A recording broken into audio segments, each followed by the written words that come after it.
when I was doing my clinical work, which I did a lot of career work with my clients, both at a beginner level, I would say, like really a beginner level, with people who had no employment whatsoever, no history of employment, who were undereducated and who lacked every skill you could possibly imagine. So these were people who were really in dire straits, up to people who were operating at the top of their profession, but who could still strategize forward. And so, for example, let's say you're at a dead end in your job. Okay, so I don't find my work meaningful. All right, so that's a problem statement. It's like, well, why not? I find the work I do repetitive and boring and without spirit. I have a bad relationship or a neutral relationship with my boss who doesn't know who I am. I have problems with coworkers. All of that needs to be differentiated, right, and analyzed in detail. So we might say, for example, let's say you believe that you're undervalued at work, and maybe you are. What you need to do is you have something to say, and we would have to figure out what it is that you have to say. But it would be some variant of, I'm bringing more value to the table than I'm being compensated for, and that's demoralizing me. And it's also not good for you being my boss, because if I'm actually more valuable than is being recognized, then the fact that you're not valuing me properly means that I will become demoralized, I won't work properly, and you won't get the best out of me. So it's bad for both of us. And if your boss is in principle not amenable to such a discussion, then what you should seriously consider doing is finding another job. Okay, so let's say we're going to set you up for this. Okay, this isn't like next week's enterprise, man. This is your life. So the first thing I would ask is, well, do you have your resume or CV in order? Well, I haven't typed it up for 3 years. Well, what do you think about bringing it up? Well, I'm pretty nervous about that because there's some holes in it, and I didn't do so well in college, and I'm kind of embarrassed about my resume. It's like, okay, bring it in. Let's go through it. Let's at least update it. Let's look where the holes are. Let's look at where the inadequacies are as far as you're concerned, right? This isn't my judgment, it's your judgment. Let's walk through those judgments and see if they're warranted, because maybe you're just too guilty and ashamed and self-conscious and anxious, and you're looking at your resume more critically than someone else would, and maybe there's some holes that you need to rectify. You were 2 courses away from your BA and you dropped out or something like that. Well, maybe we need 6 months to address that. And at least, even if you can't be fully educated, you could be taking some courses online. And so when you went to a new job interview and they said, what about this hole? You'd say, well, I came to terms with that 6 months ago, and in an effort to rectify it, I'm taking the following courses, and here's my plan for completion. That's a really good answer. And anyone with any sense who's interviewing will accept that as an indication that although you're not perfect, and who is, that you have a good plan and that you've thought it through. Like, that's the kind of answer that in all likelihood will cement your candidacy for the position. Okay, so now you're going to go to your boss. Well, you have to have your CV and your resume in order, and you have to be able to stand on it solidly, and which at least means that you're prepared to address the inadequacies in a credible, realistic, believable, and truthful manner. All right, now what you do is apply for like 10 jobs. You don't have to take them, but maybe you have to go to an interview or 2 or 3 or 4, and maybe there's a bunch of opportunities out there for you that you didn't even know about. And maybe someone offers you a job. And so now you can go to your boss and say, here's the situation I'm in here at work. Here's my evaluation of the problems in relationship to me. Here's what I could do for you if you gave me a 40% raise and the opportunity to progress, but I'd like to see a plan for that. And I've been looking for other opportunities before conducting this discussion, and I have some. Well, then, if your boss treats you with contempt at that point and doesn't listen, then perhaps he or she is a little more narcissistic than might be optimal, and it's time to find a new job. But this isn't something you do trivially. And so when you're doubtful, say you're trapped, you ask yourself, well, why am I trapped? And that's a hard question, right? Because some of it's your own inadequacy, a lot of it. And all of the part of it that you can deal with is your own inadequacy. So even if it's unfair, even if you're hemmed in for any number of reasons, inappropriate, like ethnically predicated oppression, let's say, or maybe you're in a workplace that really is sexist in some fundamental sense. Well, that's not good. It's not just. It's not fair. It's not meritorious. All of those things. And maybe you shouldn't be there. But what you can do to begin with is every bloody thing you possibly can do to put yourself in the most virtuous and powerful negotiating position possible. And you have to think like a snake in some sense to do that. You got to get the details right. You have to be prepared to bite. And you have to have your eyes on the prize, so to speak. And people aren't taught this sort of thing ever, really. They're not taught how to negotiate. They're not taught how to goal set. They're not taught how to conceptualize appropriate success in some broad sense. In some sense, that's what the humanities are supposed to teach people. If you want to know something about yourself, sit on your bed one night and say to yourself, you got to mean this. Like, you got to be desperate. This is no game, this. It's like, my life is not everything I want it to be. And perhaps it's not everything that I need it to be. And by need, I mean my life is so unbearable that the suffering that's attendant upon that is make me nihilistic, cynical, bitter, resentful, homicidal, genocidal, unable to have a good relationship, prone to punish people for their virtues because of my jealousy, driving the proclivity to see evil everywhere except within my own heart. Like, these are problems, man. And you ask yourself, you sit on the bed and say, okay, man, I'm ready to learn something. Like, what's one thing I'm doing wrong that I know I'm doing wrong, that I could fix, that I would fix? It's like, you meditate on that, you'll get an answer. And it won't be one you want, but it'll be the necessary one. And it's often something that will point you to small things.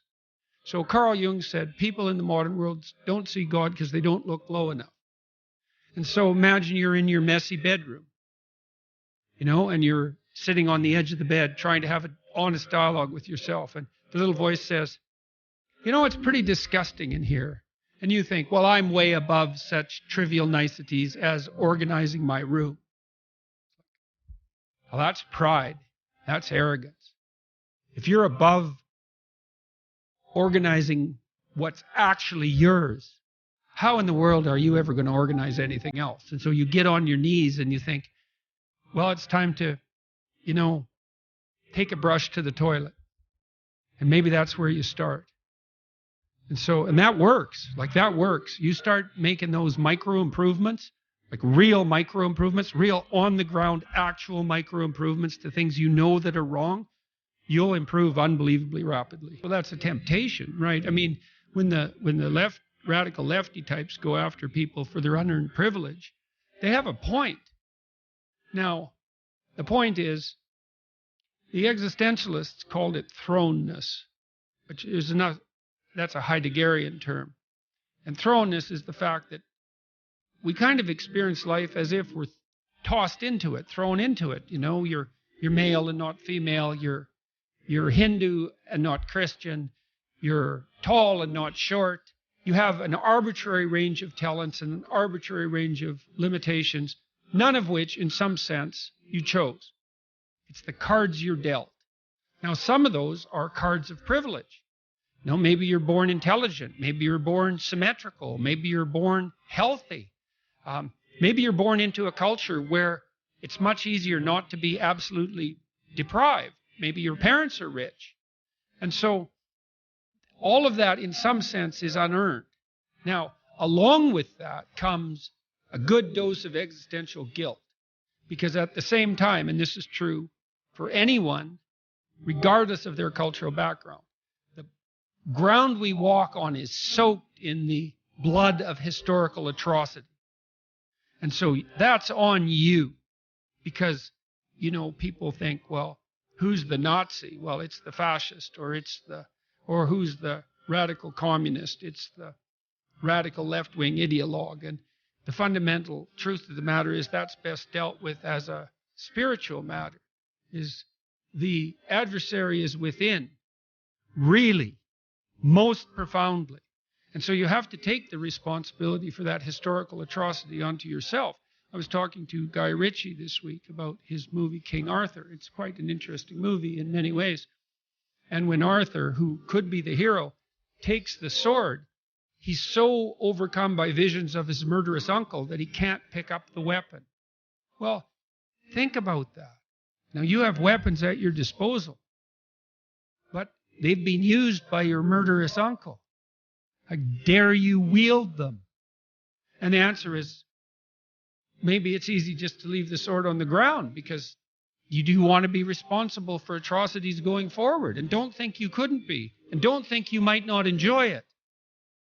And so, the way you pay for your privilege is with your virtue. I mean that most particularly. You have these opportunities and this existential guilt.